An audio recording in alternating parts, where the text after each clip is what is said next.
Bonjour et bienvenue, ravi de vous retrouver pour cette deuxième journée du Paris Saclay Summit organisée par le journal Le Point en collaboration bien évidemment avec Saclay et l'Institut Polytechnique. Alors on va continuer notre voyage aux confins du cerveau puisqu'on a démarré cet après-midi par l'intelligence artificielle.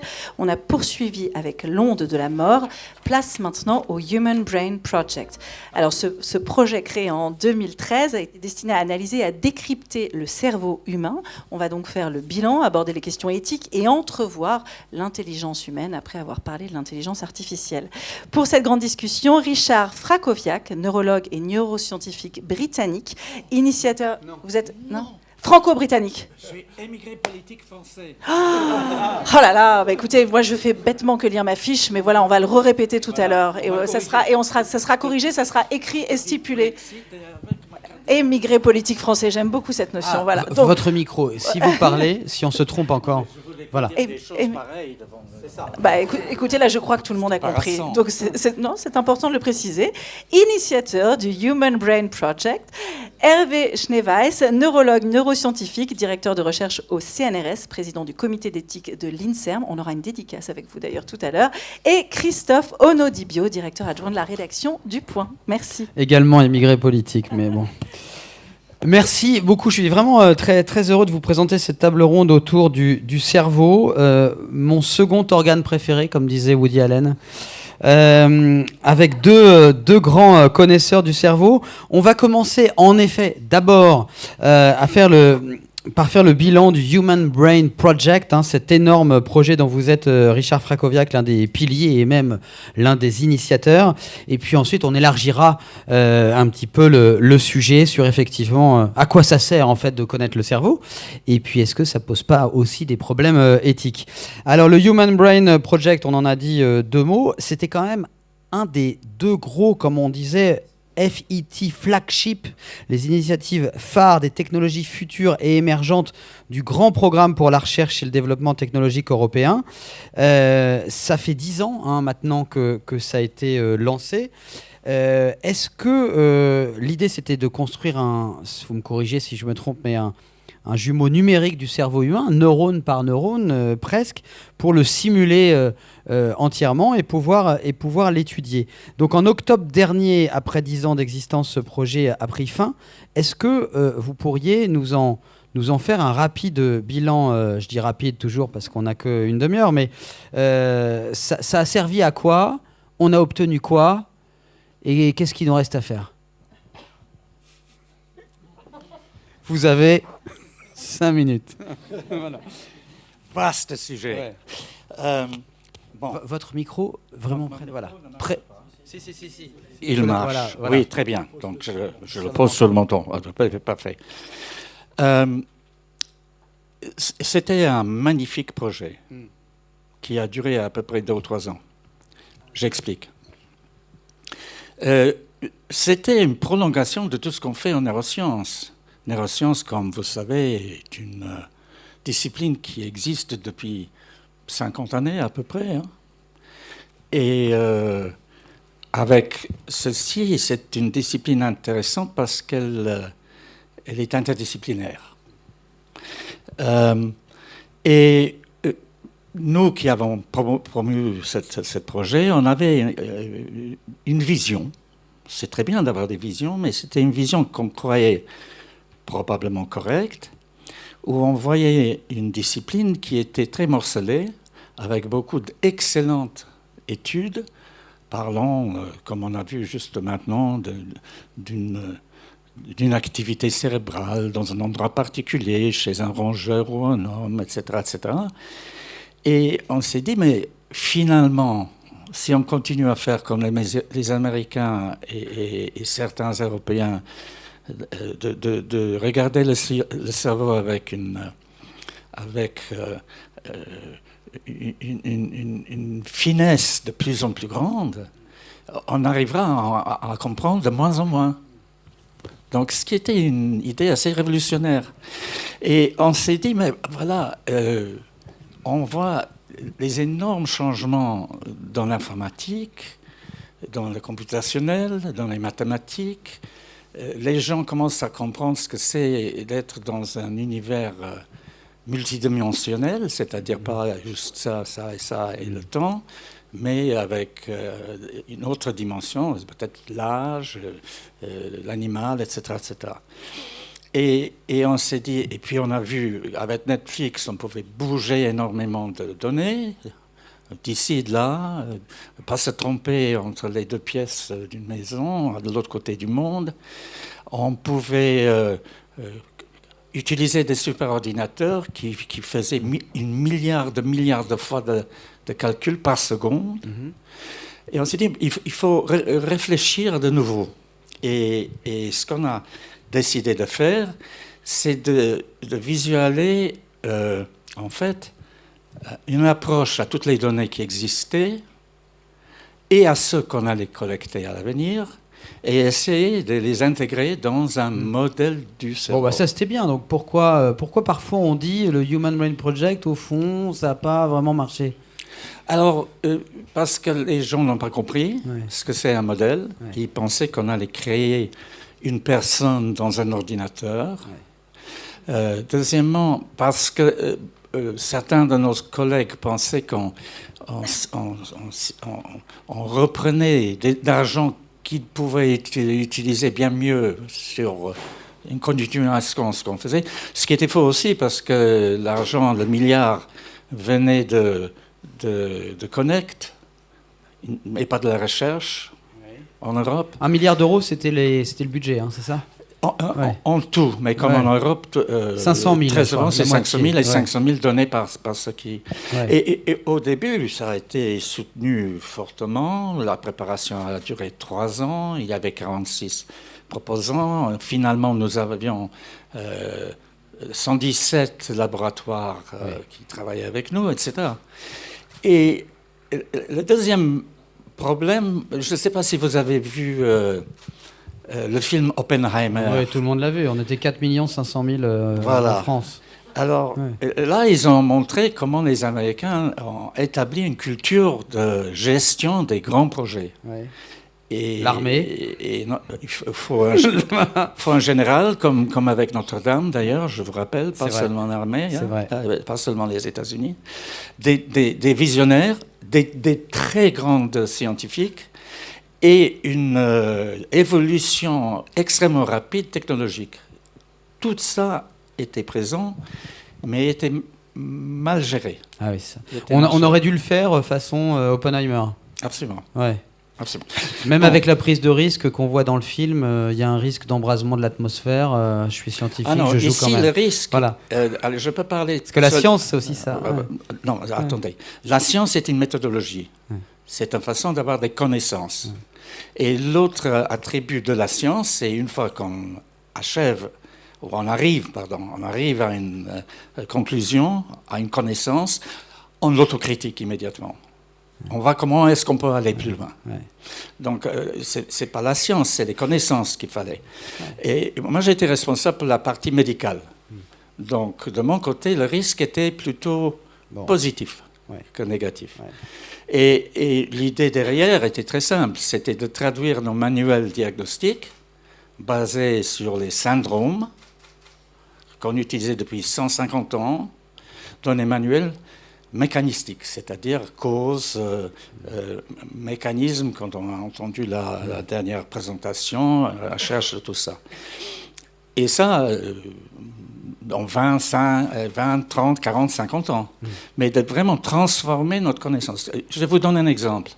La maladie d'Alzheimer n'est pas une maladie. C'est un syndrome de détérioration cognitive chez les âgés. Il y a énormément de possibilités. Cassius Clay ou Mohamed Ali avaient un Parkinson et une perte de cognition due au fait qu'il a été tapé sur la tête pendant sa jeunesse. Il y a des poisons, il y a plein de choses. Donc, quand l'industrie pharmaceutique va chercher une molécule pour arrêter ou pour même guérir la maladie qui n'est pas une maladie Alzheimer, de toute façon, c'est bizarre comme approche. Donc, on voulait diviser. On a, certes, dans ces 10 ans, on a beaucoup approfondi nos connaissances des différentes maladies qui donnent un syndrome d'Alzheimer. Donc quand même, bon bilan quand même, malgré les... Ah oui, non, il y a beaucoup de bilans. Malgré la mauvaise gestion. Je voudrais qu'on écoute Hervé Schneewes, justement, parce que vous présidez le comité société, c'est ça, de ce qui reste en fait de Human Brain Project, qui s'appelle eBrain. Qu'est-ce que c'est exactement, eBrain ? Alors, dans le Human Brain Project, qui était un projet de neurosciences, qui a eu un énorme mérite, il a été d'être le premier. Et on ne va pas critiquer des gens qui ont été pionniers. Il faut voir que 8 pays dans le monde, et pas les moindres, les États-Unis, la Chine, l'Australie, la Corée, 8 pays ont créé immédiatement après leur initiative sur le cerveau. Et sur le modèle enfin en tout cas sur l'idée... Pas sur le même modèle, mais en tout cas en ayant comme objectif de développer les neurosciences, et pas avec les mêmes moyens. On a parlé du milliard de Human Brain Project. L'initiative Brain américaine, c'est 6 milliards. Donc ça n'a pas été de la même ampleur. Mais avec cette idée quand même d'aller de façon majeure à réunir les équipes, donc des consortiums, produire des données et essayer d'assembler ces données. C'est-à-dire pas rester avec des domaines épars, mais de faire une sorte d'atlas, et que cet atlas, depuis la cellule et même les canaux ioniques qu'on a vus dans l'exposé précédent, jusqu'au fonctionnement global du cerveau, puisse être retrouvé dans une systématique, et en y ajoutant, dans d'autres cas, pas seulement l'activité électrique, mais également l'activité métabolique, l'activité d'expression des gènes à plus ou moins long terme. Il faut voir qu'on a dans notre cerveau la plus grande diversité de cellules. Rien que les neurones, on dit les neurones, mais les neurones, il y en a au moins 110 catégories différentes. Et puis les neurones, c'est quoi ? C'est 80 milliards de cellules sur 200 milliards de cellules du cerveau. Vous avez 100 km de vaisseaux dans le cerveau. C'est pas pour rien que Richard a mentionné le fait que dans toutes ces maladies neurodégénératives qui arrivent tard dans la vie, les vaisseaux sont concernés. Et puis, vous avez la principale population en termes de nombre au moins, que sont les cellules gliales, dont on connaît beaucoup moins le mode de fonctionnement et qui fonctionnent avec des échelles de temps différentes, la seconde au lieu de la milliseconde des neurones, avec des modes de fonctionnement différents. Au lieu que ce soit de l'électricité, c'est des vagues de dépolarisation de calcium. Bref, un ensemble de connaissances immenses à acquérir. Et le mérite de ces grandes initiatives, c'est au fond de faire pour les neurosciences ce qui a été fait dans le domaine du génome au tournant des années 90. Au tournant des années 90, quelques grands leaders américains, y compris Watson, y compris Leroy Hood, y compris des gens comme Maxam et Gilbert, ont dit maintenant qu'on a mis le pied sur la Lune, on va guérir le cancer.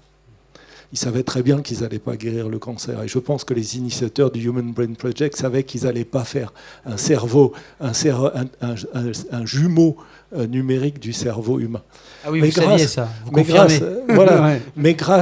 Ou alors ils étaient très très très ambitieux. Mais en tout cas, qu'est-ce qui s'est passé avec l'initiative cancer ? C'est qu'ils ont fait tous les outils qui ont permis de développer le séquençage du génome, depuis les instruments de séquençage jusqu'à la bioinformatique. Et aujourd'hui, si on connaît le génome, si on est capable de soigner des maladies génétiques, si le premier génome a pris 10 ans et 300 millions de dollars, 3 milliards de dollars, et qu'aujourd'hui, vous faites le génome humain en 20 minutes et pour 4 ou 500 euros, eh bien c'est grâce à ce type d'initiative. Et c'est ce qu'on aura dans 10 ou 20 ans, idem pour les neurosciences. Et donc du coup, ça a été un booster, ça a été un starter, c'est une goutte d'eau dans la mare. Juste pour vous donner un chiffre et vous redonner la parole, les maladies du cerveau, maladies mentales, depuis l'autisme chez les enfants jusqu'à la dépression, maladies neurologiques, depuis la sclérose en plaques ou la migraine jusqu'à l'Alzheimer. C'est, rien qu'en Europe, sur les pays de l'Union européenne, 1000 milliards d'euros par an. 1000 milliards d'euros par an. Et on met qu'un milliard en face. 1 milliard sur 10 ans. Et sur ce milliard, en vrai, l'Europe n'a donné que 400 millions. Donc, on n'est pas dans les proportions, on n'est pas dans le coût. Je vous parle d'un coût financier, mais tous ceux qui autour d'eux ont une personne atteinte de la maladie d'Alzheimer ou un enfant autiste savent que le coût humain est infiniment plus lourd que le coût financier. Donc, bien sûr, il y a des besoins colossaux. Et là, on a démarré il y a déjà longtemps, on a démarré avec ces grandes initiatives, on a fait beaucoup de progrès à côté de ces grandes initiatives, et puis on est des grands ignorants, donc il faut qu'on continue. Oui, on a l'impression, on sait que le cerveau reste un grand inconnu, mais néanmoins, voilà, il y a eu quand même des avancées. Je voudrais qu'on soit concret là, et parce qu'on est impatient de savoir, où est-ce qu'on en est vraiment, Richard, au bout de ces 10 ans? Qu'est-ce qu'on sait maintenant qu'on ne savait pas sur le cerveau, qu'on pourrait partager ici avec celles et ceux qui nous écoutent? Au plus haut niveau, on est confortable, comme une communauté des humains, de comprendre que les problèmes psychiatriques sont des maladies du cerveau. C'est pas négligeable. On ne le savait pas avant, ça. On avait beaucoup de doutes. Ouais. On avait beaucoup de doutes. C'est comme l'épilepsie il y a 20 ans. C'était les dieux qui vous envoyaient des on était un élu dans la tête. Ouais. Donc ça c'est au plus haut niveau. Avec l'industrie pharmaceutique, la compréhension de ce que les médecins utilisaient pour le diagnostic n'était pas fiable quand ils cherchaient des médicaments, était aussi grande, assez mauvaise au début, parce qu'ils se sont retirés de 20-30 millions par an pendant 4-5 ans. Et maintenant, avec les avancées dans les biomarqueurs, avec l'imagerie qui était mon métier, ils commencent à différencier les différentes maladies qui causent ces genres de choses. Donc... Sur la vue aussi, j'ai noté qu'il y avait un dispositif pour rendre partiellement la vue aux personnes non-voyantes. Alors ça, c'est autre chose. Ouais. Ça, c'est la neurotechnologie. Oui. Mais ça a aussi permis ça. C'est-à-dire, oui, les informations pour rendre ça possible ont commencé il y a 40 ans avec l'imagerie cérébrale. Donc ça, c'était un grand tournant dans la neuromédecine, si vous voulez, parce qu'il y a le crâne, et on ne peut pas l'ouvrir sans avoir une raison neurochirurgicale. Et donc, de pouvoir imager les cerveaux avec de plus en plus de précision, et dans le temps, et chez les nouveau-nés, pour regarder le développement, etc., ça a beaucoup bouleversé des idées. On continue à chercher parce qu'on rajoute le G, donc la fonction, on rajoute des molécules marquées avec des traceurs, avec le TEP, et on commence vraiment à créer une connaissance de ce qui se passe, comment le cerveau est organisé.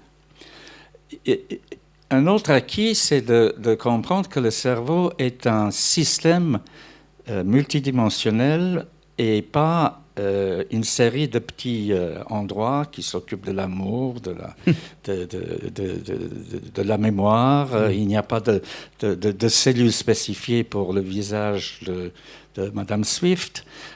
Tout ça, c'était des idées qui existaient il y a 30 ans, il y a 20 ans même. Oui, les fameuses zones du cerveau qu'on activait. Alors, ou pas, exactement. La cellule de Jennifer Aniston. Exactement. Et donc, la compréhension, comment on peut stimuler le cerveau, a complètement changé. Donc maintenant, on a plein de méthodes qui commencent à être utilisées pour faire marcher les jambes, pour améliorer la vision et toutes sortes de choses. On sait où, on sait comment.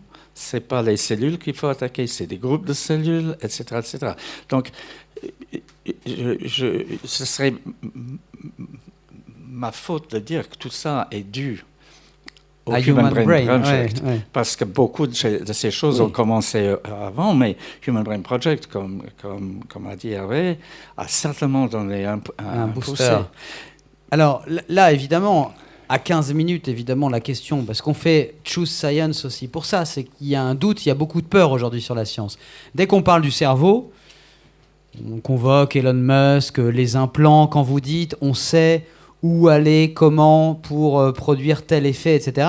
Évidemment, ça fait un petit peu peur. Vous êtes un grand spécialiste d'éthique, Hervé.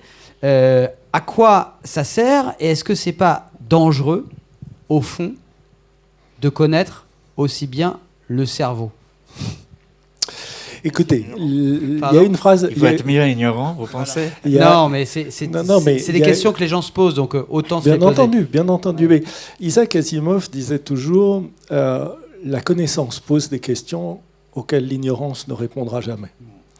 Et donc, bien entendu, avec des nouvelles techniques, on est un peu avec Spider-Man, des grands pouvoirs vous donnent des grandes responsabilités. Donc, la première responsabilité éthique, c'est celle que je vous ai dit tout à l'heure, c'est de répondre à ces besoins non satisfaits. On a des millions de personnes qui souffrent des différentes maladies du cerveau, que ce soit les maladies psychiatriques ou les maladies neurologiques, et depuis la plus tendre enfance, cette incroyable épidémie de troubles du neurodéveloppement qui fait que 1,5 à 2% de nos enfants sont atteints de troubles du neurodéveloppement, tout le spectre autistique, depuis le plus léger jusqu'au plus grave, et puis le fait que toutes ces maladies neurodégénératives se développent. Donc, répondre à ces besoins. Et d'une certaine façon, les travaux de neurosciences commencent à pouvoir le faire. Alors, de façon très basique, mais pour prendre un exemple de résultat du Human Brain Project, une équipe de Marseille a pu, à partir de connaissances sur les activités qui conduisent à la crise épileptique, mettre au point un certain nombre d'algorithmes qui permettent de prédire la survenue de la crise et donc d'essayer de la bloquer ou d'avertir les gens que ça va survenir. Mais ça change la vie des personnes qui sont atteintes de certaines formes d'épilepsie. Ils sont avertis comment, en fait? Comment ils reçoivent les Alors, informations? où il y a des possibilités d'interférer avec des implants pour bloquer l'activité électrique qui va provoquer la crise, où il y a la possibilité de mieux adapter le traitement, où il y a la possibilité de les prévenir quand c'est des crises partielles. La personne va s'arrêter, elle va attendre que la crise soit passée. Voilà, souvent, quand c'est des crises partielles, ça peut... Donc, voilà un exemple. Un autre exemple, et alors là, on va rentrer dans qu'est-ce qui est merveilleux et qu'est-ce qui peut faire peur. Un autre exemple, c'est des travaux qui ont été publiés l'été dernier, donc très récents, mais qui sont 10 ans de travail, comme toujours, sur ce qu'on appelle le brain to text, c'est-à-dire comment, en décodant votre activité cérébrale et en voyant au fond les phrases auxquelles vous pensez, on peut, sans le clavier d'un ordinateur, transmettre sur un écran d'ordinateur. Eh bien, des chercheurs ont permis à des personnes qui avaient perdu la parole depuis 10 ans à cause d'un accident vasculaire cérébral, de retrouver non seulement la parole avec une fluence verbale de 2/3 de la vitesse normale, avec un vocabulaire de 165 000 mots, avec une précision entre ce qu'il pensait et ce qu'il disait de 75%, donc déjà très beau, et avec des intonations. Et en détectant justement les activités de groupes de cellules, comme l'a dit Richard. Bien, évidemment, tout ça, c'est au laboratoire aujourd'hui. Mais demain, c'est la possibilité, effectivement, de venir en aide à des personnes, de leur rendre leur autonomie. Et le premier critère pour l'éthique, c'est de rendre l'autonomie à des personnes, de faire quelque chose de bienfaisant, d'éviter d'avoir des effets secondaires, donc non malfaisants, et puis de permettre que ce soit accessible, la justice pour les individus et la justice pour la société. Alors après, oui, vous avez des gens comme Elon Musk qui disent, mais... ou d'autres, des groupes comme Meta, Facebook, qui disent, mais si je peux, avec des personnes qui ont perdu la parole, faire du brain to text, pourquoi je ne le ferais pas pour vous, moi? On a des smartphones, on a des ordinateurs, on perd notre temps à taper sur un clavier. Pourquoi est-ce qu'on ne pourrait pas directement transmettre de notre cerveau à notre ordinateur ou à notre smartphone? Et évidemment, la question qui se pose là, c'est qui reçoit l'information, qui traite l'information, qui stocke l'information, qui rend l'information. Est-ce qu'on est sur des boucles... Qui vend l'information? Qui vend l'information. Parce que c'est ça.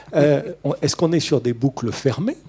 C'est l'individu qui contrôle l'ensemble de ces processus. Est-ce que ça passe par un opérateur externe? Et évidemment, si Elon Musk ou si Meta, Facebook ou si Google s'intéressent à ces différents procédés, c'est pour en faire quelque chose. C'est pas juste pour vos beaux yeux. Quand c'est gratuit, c'est vous le produit. C'est qu'il y a un loup, comme on dit. Et donc, la question fondamentale aujourd'hui, c'est comment on protège notre intimité, la dernière intimité, l'intimité cérébrale. Comment on protège notre liberté de penser, qu'on n'ait pas accès. Vous avez le droit de penser en ce moment que ce que je vous dis est idiot et que ça ne vous intéresse pas. Mais vous avez le droit de le garder pour vous. Oui. Vous avez le droit de penser à ce que vous mangerez ce soir ou à ce que feront vos enfants ce week-end. Vous avez la question de ne pas biaiser les jugements, parce qu'on a aussi non seulement des possibilités d'enregistrer le cerveau, mais de le modifier avec, par exemple, la stimulation magnétique transcrânienne. Et donc, la question fondamentale, et puis la question des cerveaux en développement, le cerveau de nos enfants. On a vu la question avec les écrans. Et on aura la même question avec les neurotechnologies. Et la question de à quoi consent-on quand on utilisera.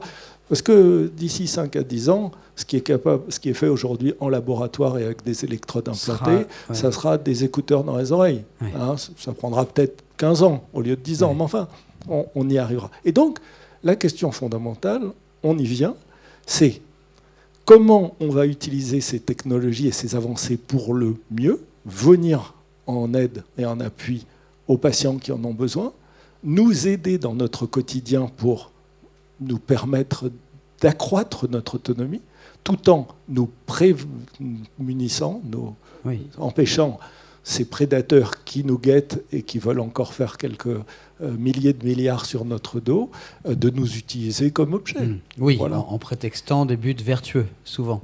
Vous vouliez dire quelque chose Même pas vertueux.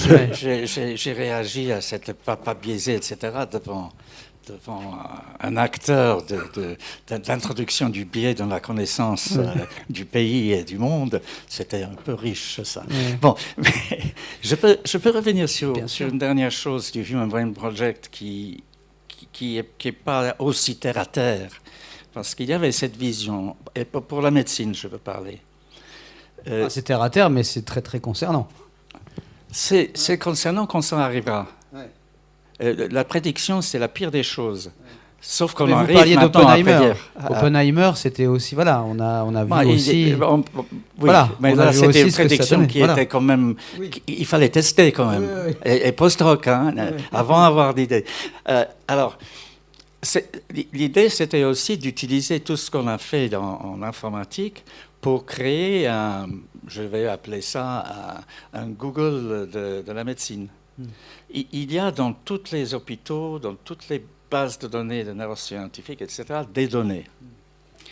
Et le grand problème que tout le monde se pose, y compris les éthicistes, c'est comment les rendre... comment les mettre dans les stocks, dans les entrepôts, comment les curater, comment apprécier qui sont propres, qui sont pas, etc., etc. Il faut voir ça du côté des grandes données, de big data, si je peux m'exprimer comme ça.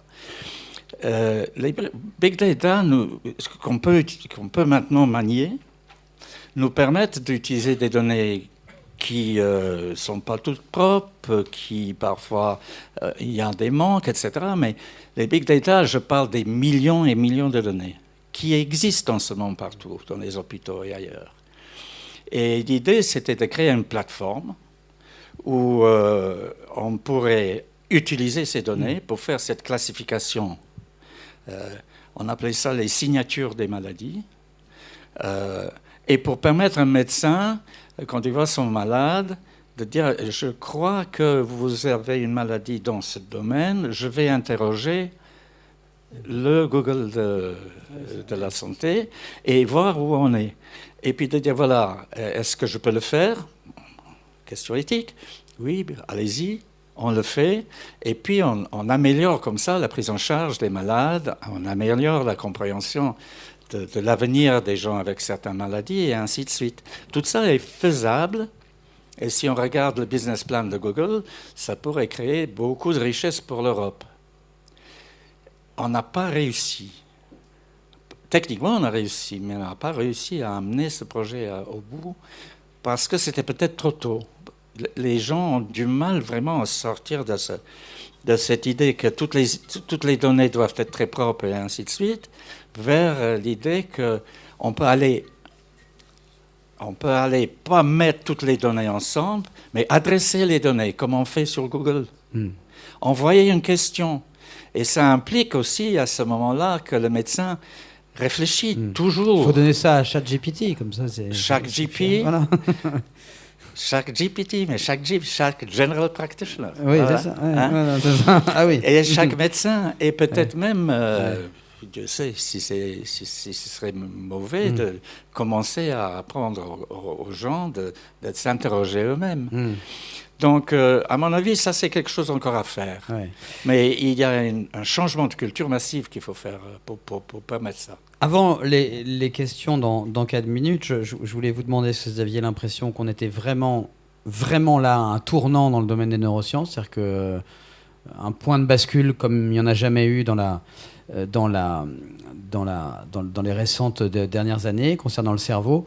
Mais je préférais être encore plus concret et vous demander à chacun d'entre vous, quelle est la connaissance du cerveau humain, la dernière qui vous a le plus émerveillé, vous avez utilisé le mot merveilleux tout à l'heure, ces dernières années, la chose qui vous a le plus fasciné, qu'on sait maintenant sur le cerveau. Il y en a tellement qu'on ne peut pas vous dire une, oui, parce que c'est juste pour nous donner envie. C'est toutes les échelles. Qu'on soit capable de prédire des éléments qu'on considérait jusqu'à très peu de temps comme des éléments de la pensée, comme le fait d'avoir une carte mentale avec une phrase qui s'affiche dans votre cerveau et qu'on soit capable de le décoder. Il y a 10 ans, quand des équipes comme Jack Gallant faisaient qu'on reconnaissait avec l'imagerie cérébrale quelqu'un qui regardait une scène de ville ou une scène de mer, on s'émerveillait déjà, mais on disait, bon, là c'est facile, c'est 2 images, on peut faire la différence, c'est majeur. Là, maintenant, c'est des mots qui apparaissent, c'est les éléments fondamentaux, les briques fondamentales de la pensée.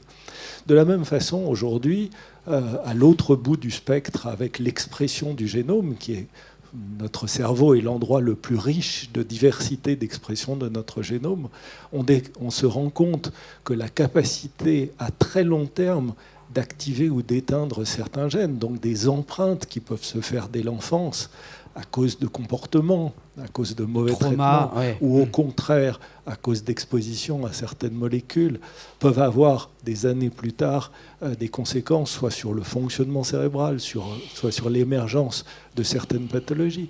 Et donc, comprendre cette dynamique du génome dans les cellules de notre cerveau, c'est aussi quelque chose d'extraordinaire. Et puis revenir à des choses si fondamentales que le métabolisme. Notre cerveau, c'est 2% du poids du corps, c'est 25% ou plus de notre consommation énergétique. Donc quelque chose d'absolument fabuleux parce que c'est du 24-24. Mais c'est aussi la voie ouverte sur des ordinateurs plus raisonnables parce que notre cerveau, il consomme 20 watts par jour, c'est-à-dire 2 bananes, là où le même ordinateur consommerait 10 000 fois plus d'énergie. Je crois que vous aviez dit que pour décrire en microscopie électronique un cerveau de souris qui pèse 1 gramme, il faudrait une masse de données de l'ordre d'un zeta-octet, c'est-à-dire toute l'information disponible sur Internet. Rien que pour 1 gramme, un cerveau de souris. 1 centimètre. Alors le nôtre... Je ne sais pas qui a fait ce calcul, mais c'est moi. Mais c'est faux. Voilà. Non. Alors, mon exemple, parce que tu nous as posé bien sûr. Mon exemple actuel est en partie médicale et en partie technologique. C'est les expériences à l'EPFL qui permettent maintenant, à Lausanne, oui, pour la première fois, d'un quadriplégique de bouger. Et c'est une combinaison de la compréhension neuroscientifique des faisceaux qui descendent du cerveau vers les membres, plus l'installation des stimulateurs, plus Bluetooth, pour ne pas avoir des problèmes, des câbles partout. Et tout ça fait par une équipe totalement multidisciplinaire, utilisant ce qui est à la pointe de développement informatique, d'ingénierie et de neurosciences. Et c'est là où il faut regarder, et c'est là où il faut pousser, et c'est là où il faut investir.